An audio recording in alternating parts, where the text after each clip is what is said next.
Hello, everyone. Welcome. We are so glad that you're choosing to invest some time in learning with us today. My name is Becky Robinson, and I can see that many of you are just coming in. As you're coming in, I hope you'll take a moment to find the Zoom chat. It should be at the bottom of your Zoom panel. We want this to be an interactive event, and we are really excited to connect with you. We would love for you to take a moment to let us know where you're calling in from. And we would ask that you use the drop down menu to select everyone so that everyone can see your comments, and just let us know where you're calling in from in the world. Looks like Lynn is calling in from snowy Rochester, Minnesota, Boys Town, Nebraska. Welcome to Sandra in Atlanta. If you also are calling in as part of your professional development and you are representing an organization today, we would love to hear about that as well. And I'll do my best to give a shout out to your organization. So it looks like I'm seeing a lot of different states. I see Ohio, Georgia, Kentucky, Alabama, Kansas, Maryland, Virginia.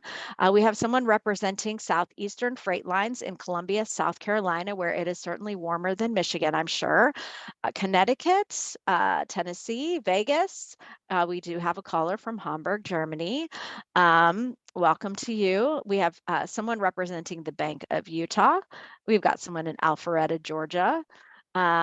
So we are thrilled to see all of you coming in, and thank you to Northern Nevada Vicky Incorporated Online Streaming of Global Content. Constance, thank you for representing your organization and being here to learn with us today.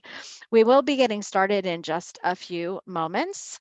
But before we do so, I do want to take a moment to introduce you to Reiner Lohm. I've really enjoyed getting to know Reiner over the past few months. We attended a marketing workshop together. I got to hear about his book, Inspire. You can see it behind him. And before we go any further, I want to let you know some exciting news. I know that many of you enjoy reading audio books. And while Reiner did release the print and ebook versions of his book earlier this year, the audiobook versions are now available on Apple, on Amazon, and also, of course, on Audible. So throughout the event, if you enjoy this content today and you're an audiobook lover, we would encourage you to go ahead and pick up Reiner's book on audio, or potentially, if you prefer a printed book, obviously those are all still available for you as well. So hello in Wisconsin, hello in Atlanta. It is great to see everyone coming in. Another caller from Germany. So that I know is significant to you, Reiner, to have these German callers here. Let me tell you a little bit about Reiner Lohm if you haven't met him before. And by the way, if you've never met Reiner, go ahead and tell us in the chat, first exposure to Reiner Lohm, or, I'm brand new, anything like that. We would love to know that from you. So Reiner is the founder of an organization called Boomerang Coach, which is an executive coaching firm that specializes in leadership and career development, innovation, and transformational change. He's also the author of 2 books. His first book was called The Boomerang Approach, Return to Purpose, Ignite Your Passion. And his latest book is Aspire, 7 Essential Emotions for Leading Positive Change. And so Reiner also is fluent in English and German. He spent 20 plus years at Hewlett Packard, and so he brings a wealth of experience to this conversation. Love to see that we've got some new people. Love to see that people have already been ordering the book this morning. So that is fantastic news. And it looks like at least one of you is a big fan, because Reiner was this person's first manager at HP in the US. And how amazing is that? Okay, so as we get started today, we want to get to know you a little bit. As I mentioned, we want to engage with you throughout the event. And so I'm going to launch a poll, and we would love your feedback on this poll. So what we would like to invite you to do, we would like to invite you to think about an issue that you deeply care about. And we're curious to hear, how much do you believe that you can create positive change? So you might strongly agree, you might somewhat agree, you might neither agree nor or disagree. You might somewhat disagree, or you might strongly disagree. And we'd love to get your feedback on that. Reiner, do you have any predictions about people's responses to this question? Well, when I ask the question in workshops or in different settings, it's a mixture. It's really, it's a mixture. It's like a 40, 60, 50, 50. And so I'm really curious about the results we're getting today on Yes, this question. I'm going to go ahead and close the poll. We do have a high percentage of people who are answering, and it looks to me like about 55% of people only somewhat agree that they can create positive change. 37% strongly agree, and we've got a small percentage of disagreeing. So we want to invite you now also to give your thoughts in the chat about this follow-up question. What we would like to know is, what do you think it takes to create positive change? And we're going to give you a moment, and we would love to read out some of those ideas. What does it take to create positive change? And please use the drop-down mindset, drop-down so that everyone can see it. Okay, here we go. We have some folks saying that it takes mindset to create positive change. It takes good juju. I love that, Lori. Passion, a growth mindset, collaboration, partnership, and building coalitions. Here's another one for mindset. This person adds the word intentional mindset. Constance is sharing a quote, never doubt the ability of one person to make a difference. In fact, it's the only thing that ever has. Change begins within. It takes vision and support from upper management, perseverance, commitment, belief, commitment, willingness, and persistence. Let's see. It takes both the belief you can drive change and the ability to tell your story and build belief around you. So many answers, but thank you to those who are sharing. I'm curious, Reiner, how does that align to what you hear in your workshops also? It's very aligned. It's actually a very good sample of what the feedback I have gotten so far in in the work that I'm doing. Wonderful. I see Thank you. collaborative persistence. So when I read that question out, what came to mind for me in terms of ways I've been able to create change in my life is routine. I didn't see anyone type routine, but for me, the way to change something is to change the habit, change the routine. Wonderful. Wonderful. That's pretty close to where we're getting today. Well, I can't wait to learn with you. So as we get started, I would love it if you could just introduce those of us who are new to the premises that your book is built upon. I know that Aspire is built on 3 premises. So let's start with those.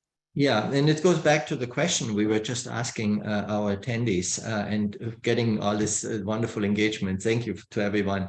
So the first premise is really that any one of you on this call or anyone in the world can create a positive change. If there's an area you deeply care about, that you're really committed to, you would like to see change, it's more a question of not can you create change or not, it's how much change can you create. You can always change one person, that's yourself.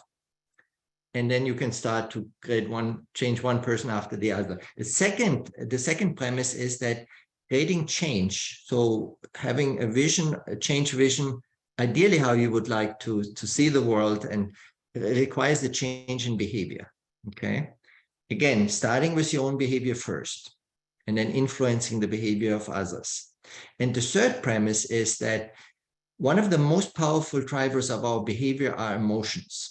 So there's no action we take that is not affected by emotions. Okay, we might be aware of it, or we might not. Mostly we're not aware of it, but we are driven by the emotions that we feel, and we are very often in a mixture of emotions. And in order to change our behaviors, go back to the first premise, which is required in order to create the positive change we want to create, we need to shift our emotions. And that is learnable. So research has shown we can learn emotions, if we can learn to shift our emotions. So these are the 3 premises. Change, everyone can create change, requires changing behavior, and changing behavior requires shift in emotions. So Reiner, just to follow up on that, are you saying that the first change that we have to make is that shift in our emotions? Yes, it is actually become aware of our emotions. I can tell you, if I know, Becky, this morning, what emotional state you are in, I can predict pretty closely to how you're going to behave. So if you woke up this morning, I'm just making a theoretical, that's not how you woke up, but let's say you woke up this morning with a bad mood, maybe you had a bad dream, you didn't sleep well, and you drive to work to meet your team. And on the way, you get cut off by somebody, you're already in a bad mood. that cutoff, you will react differently to that person's cutoff than if you were in a good mood. Right? So if you're in a mood of gratefulness, maybe you say, okay, I'm glad he didn't hit me, and you stay in the mood of gratefulness. You come to the office, you meet your team. Now somebody of your team had a creative night, and they come in and they say, Becky, I need to tell you, I have this wonderful idea for your business, right? What you could do differently, a new innovative idea. Now you're still in this bad mood, right? You're still angry. Maybe you don't even listen, and you raise your eyebrow just because this person made is so cheerful and so on. And immediately it shifts the emotion of the other person that makes that proposal. And probably not this person not coming back and making another proposal for a while, right? Because you know you're in a bad mood. Now, let's say if you woke up in a good mood and you came to the office with this, let's say, take great gratitude as an example, and now the person asked the question, and you're in this mood of gratitude, you say, oh, thank you for making this proposal. You might not have time to discuss it right now. If you have time, you might say, tell me more about it. So you shift to interest. They tell me more about it. If you don't have enough time, you might say, oh, this is very interesting. Maybe we need to set up another meeting. Can we do that to talk about it? Now, the person that makes the proposal is in a totally different mood, and the following days will be very different in your relationships and how this is going to perform and behave in general. Yeah, that's a really helpful illustration. And I'm curious for those who are with us today, if you've experienced that as well, that your mood and emotion and how you show up at work can influence the results that you're getting with your teams. I'd love to hear that in the chat. And I want to transition and talk a little bit more about emotions. You've started to give us a preview of why leaders' emotions are so important, but let's talk a bit more, Rainer, about why emotions are so important for leaders. Yeah, there's two reasons. One is the leader, him or herself, the emotional state the leader is in allows this person to see possibilities for actions or not. Okay, so give you an example of if one of the big challenges when I work in corporations or in communities is a leader to be a visionary leader, to be able to look into the future, like to envision a better future and then mobilize people towards that future. And what I very often find at the same time when I walk into companies that people are not in an optimistic state. They're in a pessimistic state. They have been beaten down. Maybe there's things like pandemic going on or other bad things in the environment. Right now with the inflation we have that affects a lot of businesses. And so there's a lot of things going on. So if people are pessimistic, a pessimistic leader, or in any other, let's say, hopelessness, beaten down, kind of emotionally beaten down, this person is not likely to be able to create a vision that is inspiring. Okay, so optimism would be required. At minimum would be hopefulness. Okay, to be hopeful of that. With the right effort, a better future, positive future can. So not seeing a better future, not being able to create a vision that is inspiring, an aspirational vision, but also not to pursue it, and then not to mobilize people itself. So this is just an example. And I'd say the essence of leadership is for a leader to create a vision of an aspirational new future, and then mobilize people to influence people, to change their behavior, to make that vision a reality. So these are just a couple of emotions that are very critical for a leader to learn and to use. That's really helpful. So I want to get a little bit of history from you because I know that you've experienced a lot of different emotions in your life, especially the experience that you had of living through the reunification of East and West Germany. And those experiences that you had really helped to shape your leadership model. Would you share with us a bit more about how Aspire came to be as a result of your personal experiences? Yeah, and that experience of I grew up in a divided Germany. I grew up on the western side of West German side, very close to the border to East Germany during the Cold War. So after Second World War, when the Berlin Wall was built, I was 5 years old. This was in 1961, and I didn't know anything else. Basically, in my conscious, the wall and then the Iron Curtain was just my reality. I could not possibly, when I was young, see a different future possible. So I was not optimistic that Germany ever would be reunified, and had to do a lot to do with my lack of life experience and things of possibility and so on. Now, while I could speak up freely on my side of the border, my cousin Heinz on the other side in East Germany was executed just for speaking up. It was a very repressive system for multiple decades. People were that were trying to change. There was an uprising in 1953. There were opposition existed, but they were put in jail, or they would, during the Stalin time of Stalin, they would be executed. They would be sent to Moscow and be executed like Heinz did. So it was a very repressive system. So in 1989, in the summer of 1989, the year when the Berlin Wall was brought down, the people in East Germany were still very, very pessimistic, even with Gorbachev having come to power and giving people more hope in Eastern Europe in general. But the people in East Germany were still very pessimistic. And I know a little bit about the mood because I have a close friend of mine. I think she's on the call today, Anke Jahn. I wrote about her in the book. She told me later that the mood in Leipzig, where she grew up, was very, very pessimistic. And she actually took the step as an 18-year-old, a young woman, to say, I'm not going to stay here. I'm going to flee along with thousands of others. Now, that mood in only a few weeks started slowly to change, with Leipzig really leading the movement. And what happened there in the beginning of September, this was only a few weeks after Anke, she's writing a note here, was fleeing successfully. Thankfully, she was successfully making it into the West with a lot of courage and so on. But Leipzig on September 4th, following the regular Monday peace prayers, which was hosted by two young pastors in the Nikolai Church in Leipzig, the people were starting to demonstrate outside in the street peacefully for freedom and democracy.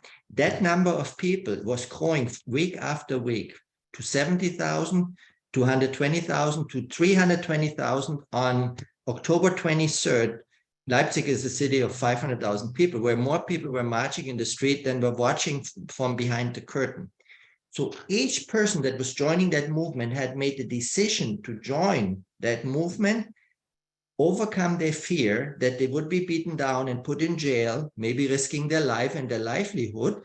They became more and more optimistic. It was an emotional shift that enabled them to do that, to join that movement. This spread out into other cities, so millions and millions of people in cities across Eastern Germany where people were demonstrating also peacefully. This was a peaceful revolution.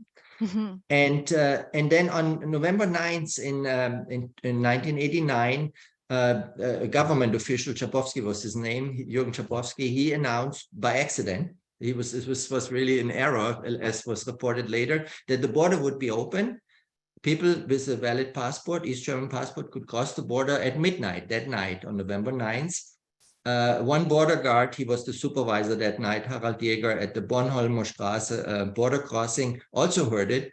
He was just eating his sandwich and he would never finish that sandwich that night. He couldn't believe what he had heard. He called his supervisor and said, what's going on? I don't know anything about this. And he said, no, you're not going to open the border. This is a mistake. And if you open the border, if you dare to open the border, if you let people pass, you have to live with the consequences. So this was a Stasi officer for 28 years. He knew what the consequences were. He had children, a family. So he was wrestling hours and hours. What should I do? What should I do? The crowd increased. People that wanted to cross the border, they shouting, open the gate, open the gate. And he became more and more nervous. And after calling his supervisor several times and still getting the same order, he decided single-handedly that he's going to let people pass. And then people around the world, millions of us around the world, were watching on TV how East German people were crossing the border and ecstatically celebrating, open champagne and beer or whatever, and they climbed the wall and they started to dismantle the wall that night. And that brought down the wall, that brought down the government, the system, and then not even a year later, Germany was reunified, and that's a whole other story that did lead to that one. It is so powerful to hear you recount that, and that you got to live that and witness it, and witness the power of hope and the courage of that guard to let the people through. It's an emotional shift that happened, that made it happen. And that's why I think this applies to any part of our lives when we create change. If we are not creating that, if we continue to have these emotional barriers like fear, like distrust, and so on, we're not going to be able to create the change we want to create. And that's why I used it as a case study. Yeah, that is amazing and powerful. And so, as we start to move in, I'm really anxious and excited to share the model with our attendees. And I just need to get those slides ready to go so that we can dive into the aspects of your model as we continue our conversation today. So,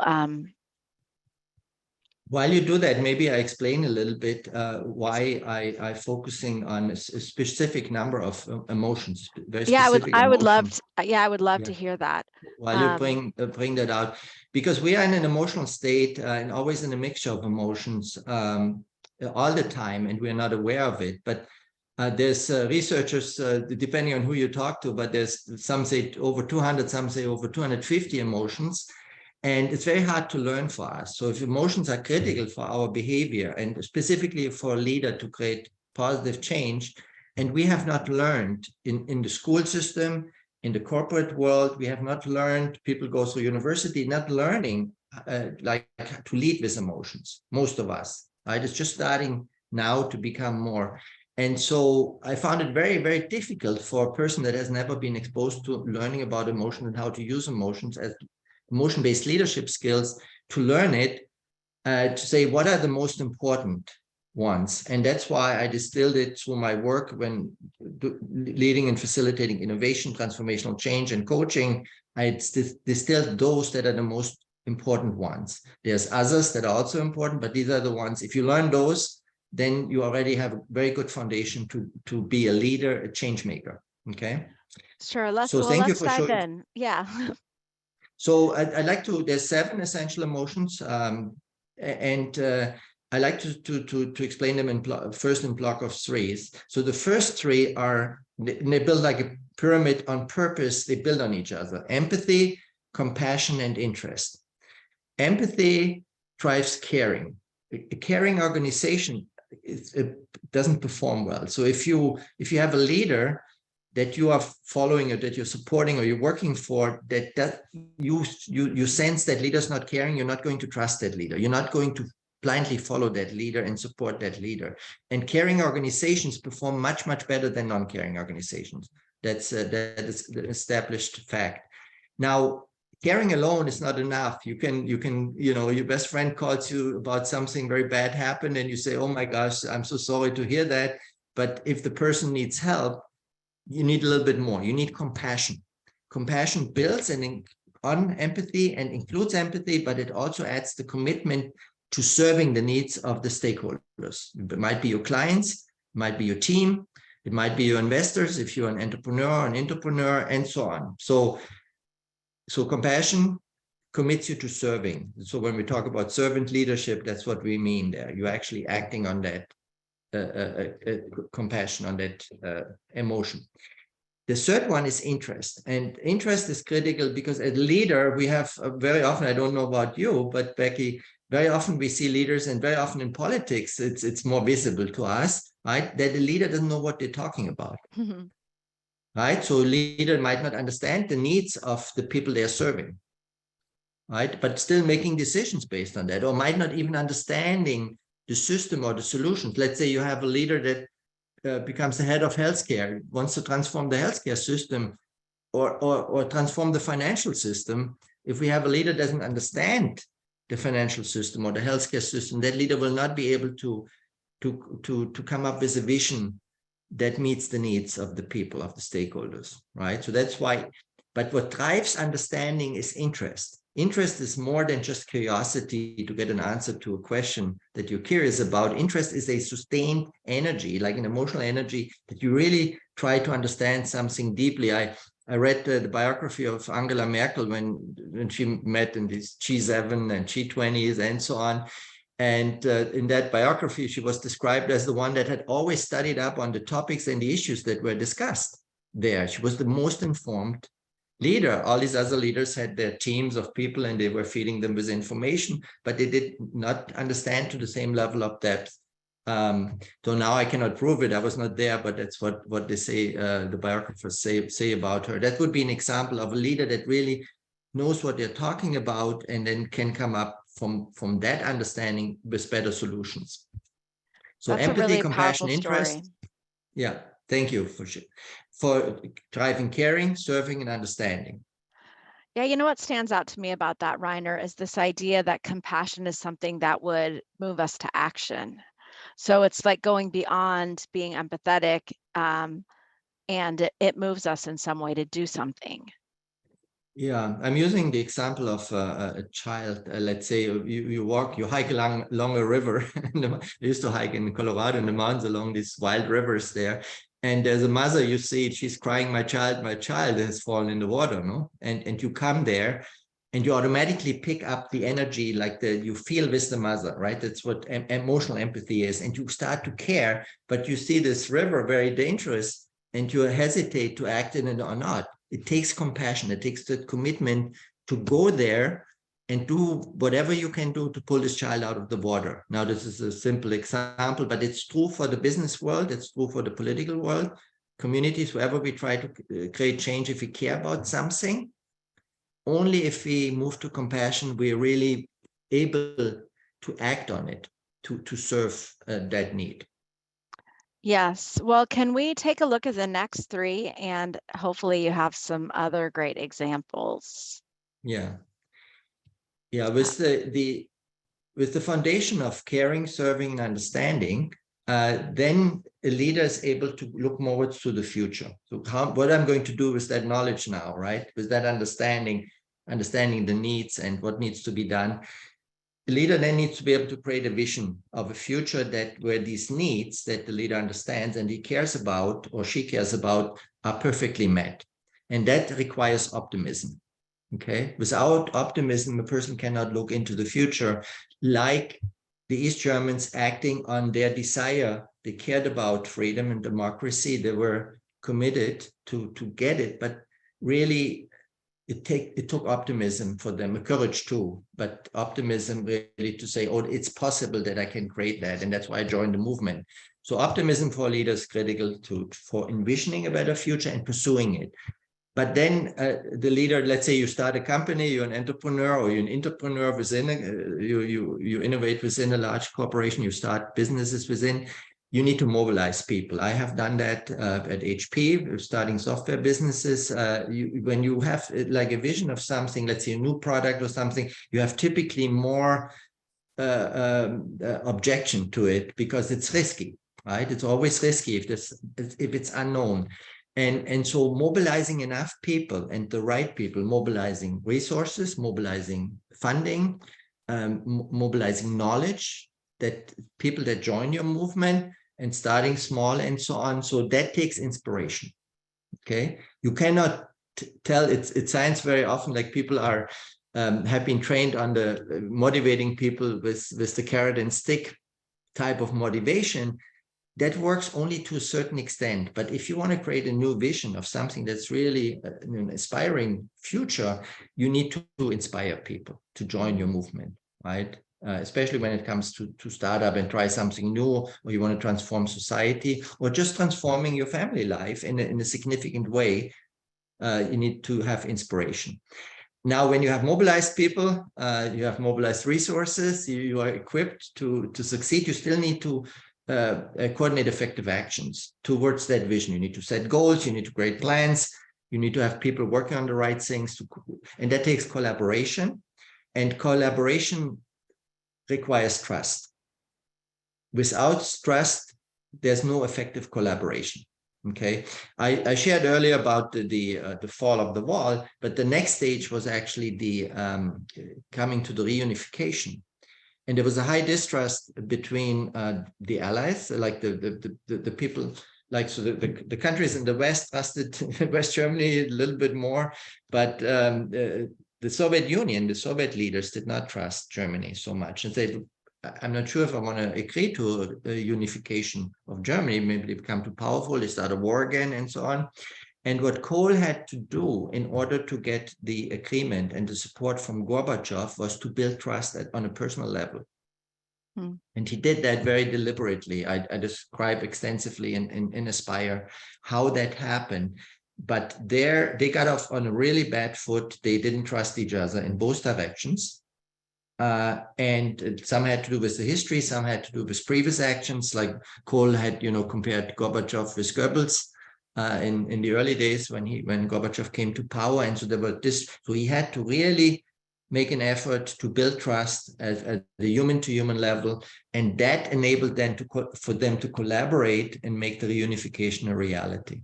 Okay, that's the same is true when you are in the workplace. The same is true in your family, in your community. Without trust, you're not going to collaborate, and you're not going to make your vision a reality. Okay. Yeah, that makes perfect sense. So I'm curious now to share with our attendees today about that seventh one, the one that's at the top of the pyramid, the emotion and the behavior. Yeah. The seventh one is really very critical for, as a leader, things change, right? We have a vision, we have plans, and suddenly a pandemic happens. Suddenly a war in the Ukraine happens, like the most recent events, the inflation and so on. So suddenly a leader, the assumptions a leader made when he created the strategies and the plans with his teams and with his organization are not, they have changed, okay? So adversities, setbacks, roadblocks are normal part of life. And that's when a leader needs to be resilient, but not just cultivate resiliency in him or herself, but also in the people he or she is leading. Okay. And the leader has an important role to cultivate resiliency and to make sure that everybody gets through this tough time. And research shows the emotions that are most important for staying resilient and being resilient is positivity, which is actually not just a single emotion. I summarized it here to make the model work, but it's easier to remember. But it is a whole palette of emotions. It includes some of these emotions I shared before, like interest is a positive emotion, inspiration, optimism. These are all positive emotions to cultivate in order to stay resilient. But there are others. There's joy, there's gratitude, there's awe, and there's many, many more. There's amusement that all help to, in times of adversity, to stay resilient. I practiced, it's interesting, when the pandemic started, I was just writing that chapter on resiliency and on positivity. And I went through some hard times like everybody else, and I practiced consciously these, and they're so powerful. If we do that, if we balance our negativity that comes out automatically out of the media or out of things that happen in business or whatever, or in the family, balance that with enough positivity. And the ratio that experts talk about, it's somewhere 3-to-1 to 5-to-1, depending who you talk to. But I think if you have a ratio of 5-to-1, that's very favorable in terms of staying resilient. It actually shows, there's also research that like couples that have a higher positivity, like a 5-to-1 or higher ratio, they have a more successful marriage as well. So there's a side effect, not just as the business leader, but for personal life as well. So that's super powerful. And I know that we want to talk a bit more about how leaders can develop each of these. And I do see some questions in the chat, which we'll get to in a bit. But I'm wondering, Rainer, if you can give us a recap of what we've discussed so far about the 7 essential emotions and leadership behaviors that you have in your book. Absolutely. So starting with the pyramid, at the bottom of the pyramid, empathy, compassion, interest as the foundation, which drive caring, serving, and understanding.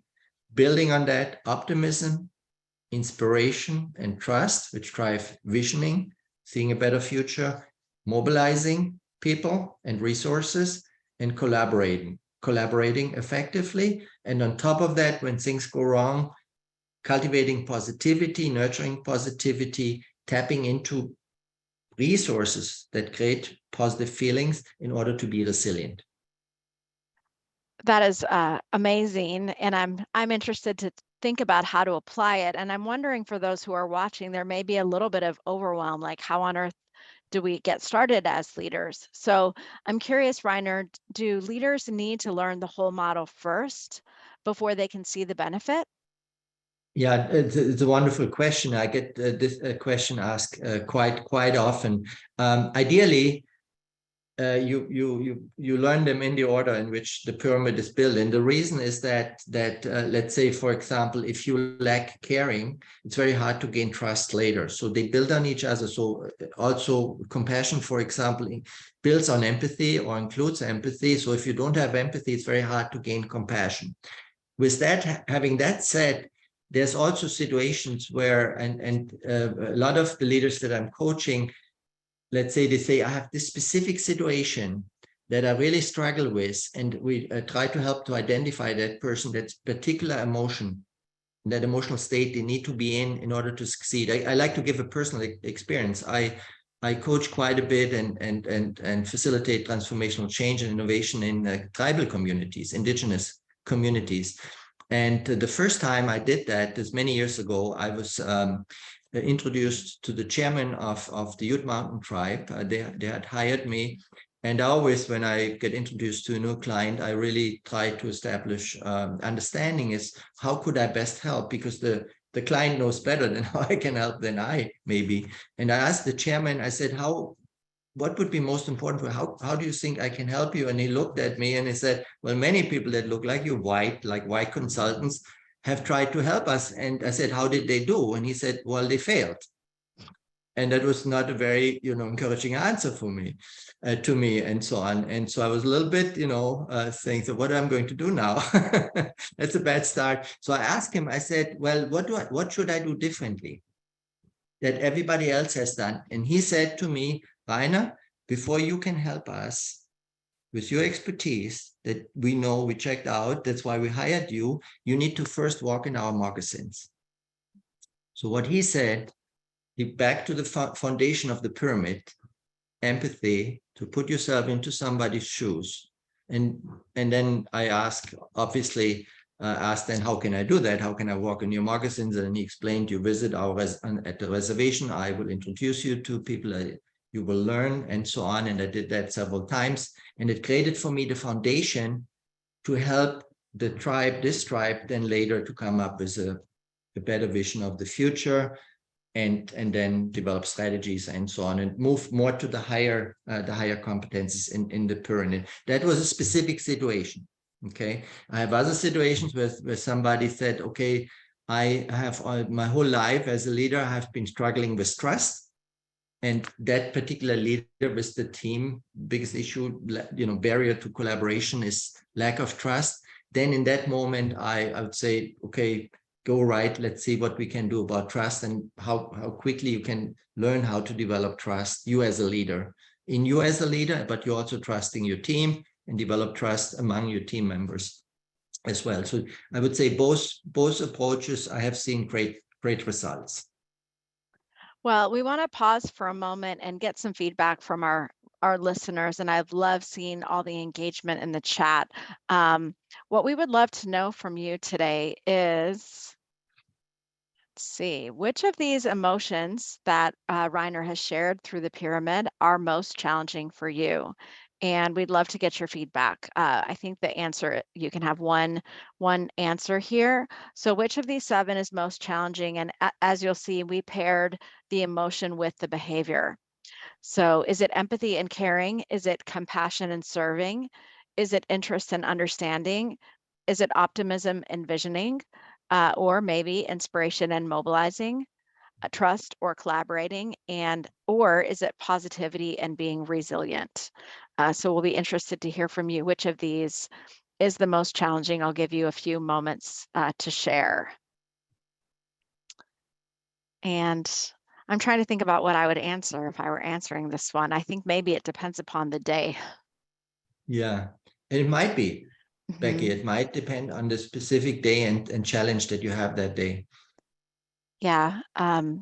Okay, it looks like we've got several of you already answering the poll. I'm going to give you a few more moments before I close it up. and then we can share those results. So thanks to those of you who are sharing your feedback.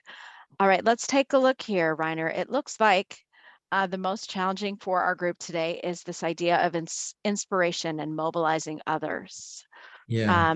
And trust and collaboration looks like it's a close second, but there is quite a bit of difference in people's thoughts here.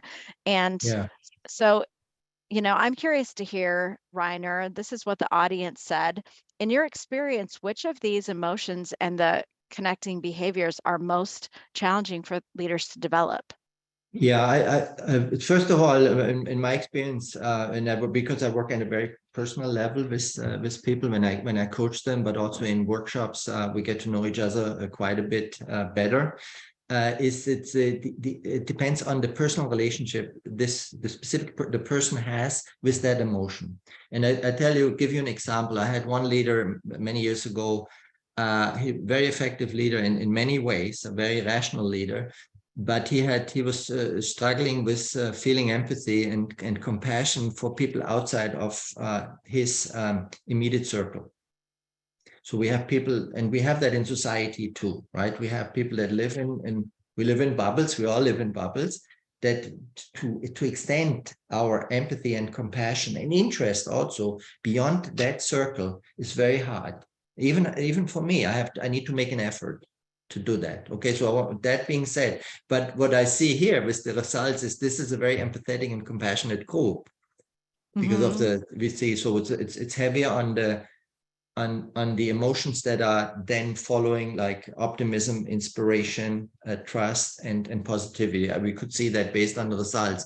And I would say this is also true for the workshops, when I run workshops and ask the same questions. And trust was brought up, inspiration was brought up. Trust, the inspiration, I need to say something about and why that is.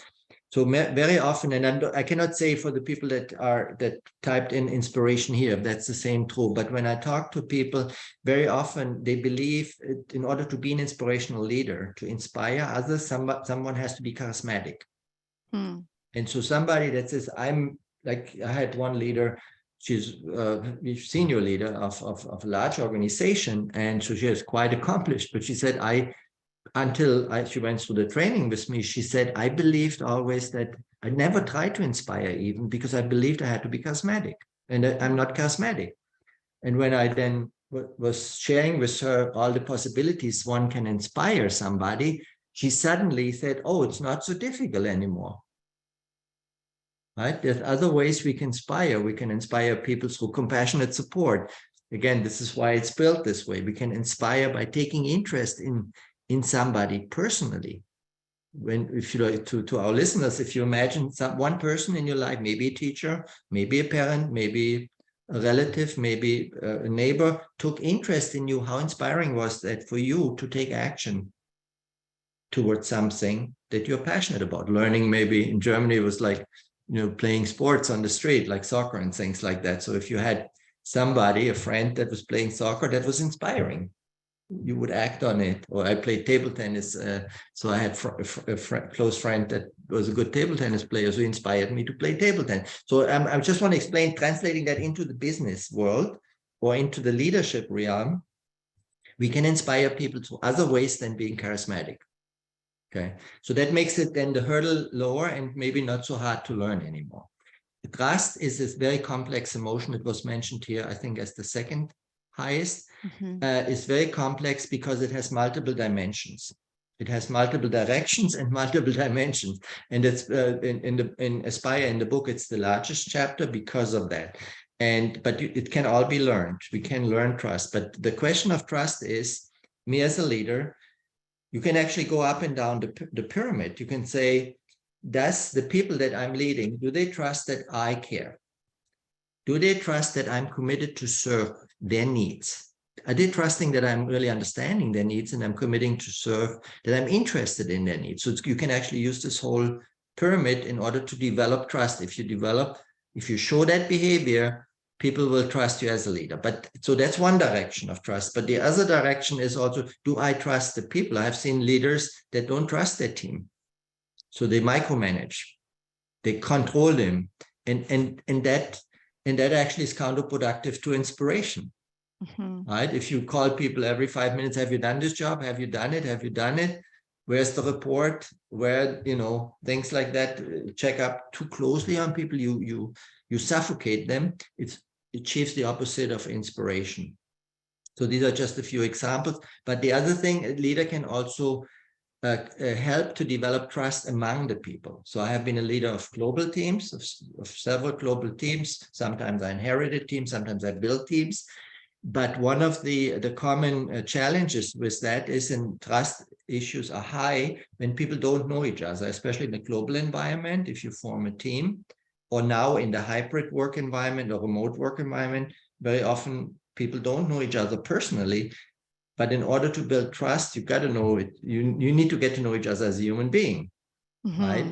So in this case, I had then one approach that I had was to bring people together as frequently as possible, physically possible, budget and everything, so that people have a chance to get to know each other as a human being, and that built trust. And then I had less complaints about issues relating to collaboration between people. Yeah, that is really powerful. I just had the opportunity over the weekend to meet in person a young woman who's worked for my company for over a year, and we'd never met face to face. And I think that that chance to be together does give you a different sense of your ability to trust someone. Absolutely, not to know this person as a human being. Well, before we move on to some questions for our attendees, because we do have some that have been coming in, I do want to just give those who are with us today a chance to know, before we get to Q&A, about what you can do next if this content has been of value to you throughout this hour. I mentioned earlier on the call that we're so excited for Reiner that his audiobook is now available. And so one of the next steps you could take would be to buy the book for yourself or others as a print book, an ebook, or an audiobook. And if you happen to have already read the book, but you have not yet left a review on Amazon, it would be exceedingly helpful always for authors to get more reviews. It helps others discover the book. And finally, we would invite you to connect with Reiner on LinkedIn so that you can stay connected to all the amazing content that he has to share. So those are a few possible action steps that you could take. And we also do want to invite you to leave any questions in the chat. I do have a few that have come in already that I wanted to make sure we had a chance to get to. And you have referenced this a little, but I'm wondering if there's even more that we can add. Thomas was wondering, on the topic of trust, how a leader can build trust. And again, we were just chatting about that, but he also said, what leader actions should they take to build trust? And I'd love to hear some more actions. You mentioned bringing people together, giving them a chance to connect face to face, giving people a chance to get to know each other. What else might you recommend? Yeah, and maybe it's a good time to introduce the 4 dimensions of trust. Is really like what people ask, in trust in general. Does the other person care about me or my concern, and so on? So that's one dimension. That's really a foundation. The other is there's a whole different dimension of trust. Is kind of, do I trust that the person has the competence that he or she is saying when we hire somebody, right? Or when we have we coach somebody in a work environment on the team, and they make a mistake, and saying, can I trust the person to let them do this again? And does the person have the competence? Does the person have the reliability to, if they know how to do it, but are they going to produce the same quality of, do they respond with the same quality of the work they deliver? And the other is one in trust, that's a big one. It's like, if somebody speaks their mind, does the person really mean that? Do they mean what they say? So the point is that how to develop trust is like, when to really understand, where do you have trust issues? Do you have issue in terms of the question if this person cares? Do you have issues the person knows, has the competence to do what they're committing to do, that they even are able to do it? But sometimes we have people that say, oh, I can do the job, but they don't have the qualifications, right? If they have the qualification, are they going to be reliable? And is that the trust issue? Or is it about somebody, you trust somebody, do they really mean what they say? And if you understand that, then you can specifically focus on that area. because trust is seen as it becomes very hard to decipher if you don't understand what area it is. So if I take the example about care, do I trust if you care? I will have, when I advise startups as well, and I help them in the hiring process. For example, if it's a crucial position, and the first question we always test in the interviews is, how much does the person care about the business, the purpose, and the vision of this company that he or she wants to join? Can we trust that? And what proof can you give? Right? And so that's when you can build trust. Obviously, then later when you hire this person, you will see, does the person act on that caring as well? So the same is for these other dimensions of trust. You can ask specific questions and you can test it. With competence, obviously, you can ask the person to show you if they're competent. With reliability, is you monitor. You say, is the person delivering repeatedly what they promised to deliver? That's reliability. And if not, if you see an issue there, that's, let's say you're a leader, it's a team member, then you're coaching that, you have to coach that person specifically on that lack of reliability. So Thomas actually put a summary of this conversation about trust in the chat, and he called out competence, character, and caring as 3 dimensions of trust. Did you say that there were 4? Reliability is Reliability. Okay. Hmm. Perfect. Okay. So I have a question here regarding advice for an emerging or budding leader. How can you be both assertive and empathetic at the same time?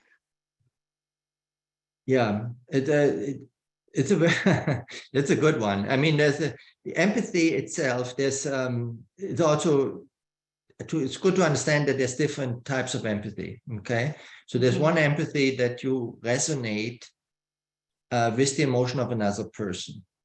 Let's say your best friend's mother dies, and she or he calls you about that. And you knew the mother, you knew the whole, you maybe your close friend, and you feel that your friend is suffering. Now you feeling that suffering, yourself feel that suffering, that's emotional empathy, right? That's a human reaction that we have, and then you act on it by caring, and maybe you ask them, what can I help? Or you even don't ask, you just, I come over and going to stay with you. So that's the compassion. With the assertiveness, I assume, I make now assumption that it's somebody that is not behaving or acting in the way you want them to behave, like, and you assume there is a conflict between empathy and assertiveness.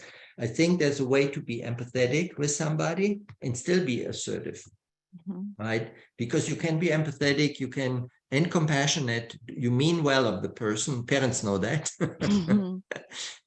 And you can still be assertive and make sure the person gets your message and is changing their behavior if there's a need for change in behavior. But I would like to add one more thing, is that empathy actually is going to help you with your to be more successful with your assertiveness. If you want to change somebody's behavior and you understand what empathy will help you to understand what the barriers are. Why is this person not changing their behavior? Let's say if the person lacks the knowledge or the competence to change their behavior, they don't know, but your empathy is helping you to find that out. Then you know what to do. You know, okay, I need to coach this person or show them how to do it. And maybe need to hold hands in a metaphorical way. Yes. And thank you, Kelly. Kelly says, listening, curiosity helps to build empathy and kills judgment. And then she says, love, love, love it again, trauma-informed leadership in action. So we are coming to the end of the time that we have for Q&A. However, I'm going to just throw in one more. So Marguerite is asking, what happens if your honesty is misunderstood or I think the word here might be scrutinized. And I apologize, Marguerite, I'm not quite clear on your question. So if you want to go ahead and tell me in the chat if I got it correct. But do you have any suggestions for someone if they're misunderstood? Yeah, it's clearly interest is very important. So cultivating the emotion of interest to make sure. I mean, there's two ways. One is you are misunderstanding somebody. I'm not sure if you're understanding the other person correctly. So this is really where cultivating interest, staying with the question or changing the question. Tell me more about it, or can you explain it in a different way? I'm not sure if understanding correctly, or maybe you believe you understand it, but you let the person, you play it back to the person saying, this is what I understand. Do I understand it correctly?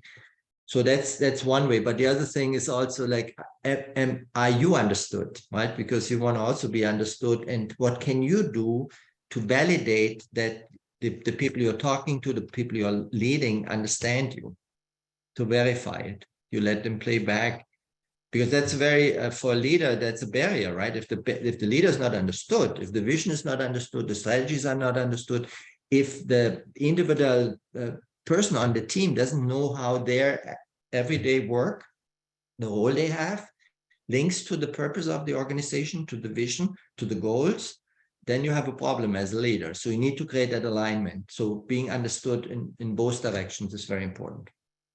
Thank you for And clarifying that. interest is the emotion to cultivate in order to gain that understanding. Yeah, and I think a great partner to interest is curiosity. So curiosity can be something that fuels your interest. Okay, so just one more quick reminder that Aspire, Reiner's latest book, is available on print, ebook, and audiobook, and newly on audiobook. We would encourage you to go out and get that today. Buy it for someone else who could benefit from this learning.